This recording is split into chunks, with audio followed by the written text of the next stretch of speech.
Oh, so close to the start of training camp this Saturday.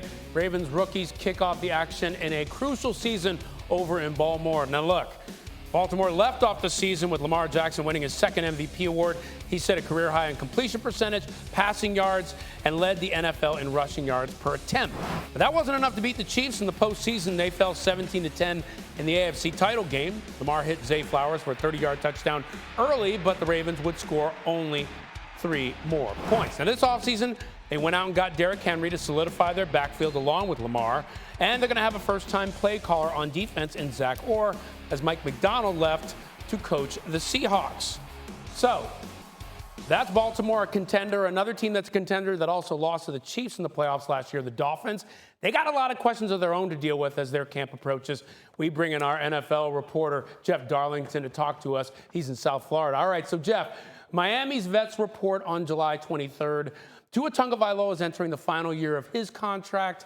They're trying to figure that out. What's the latest on what you're hearing about negotiations over there in South Beach?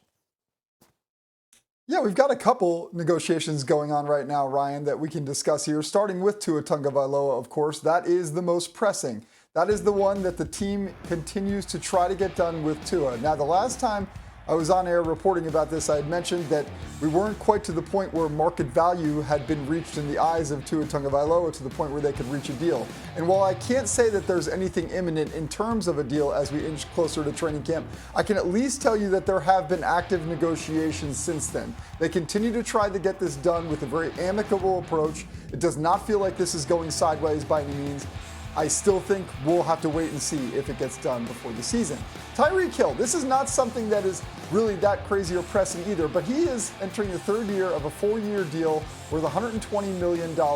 He was the one when he came over to the Dolphins who reached that $30 million mark. Now, Tyreek Hill and his agent, Drew Rosenhaus, have very nicely hinted at the fact that they would like to get another deal done. They have seen this wide receiver market go pretty crazy in recent years, really topping him. 3 players topping his mark just this offseason alone. So I'm not saying that this is going anywhere, that this is going to be any drama. It's been very optimistic tones, but still something to keep on our radar if perhaps the Dolphins could get something done to make Tyreek Hill a little happier too. I like how you say that, nicely hinted. And by the way, Hill watching Jalen Waddle get a new deal worth $104 million. Worth noting that Hill's 30 while Waddle is 25. Jeff Darlington with the very latest from Miami. Appreciate it.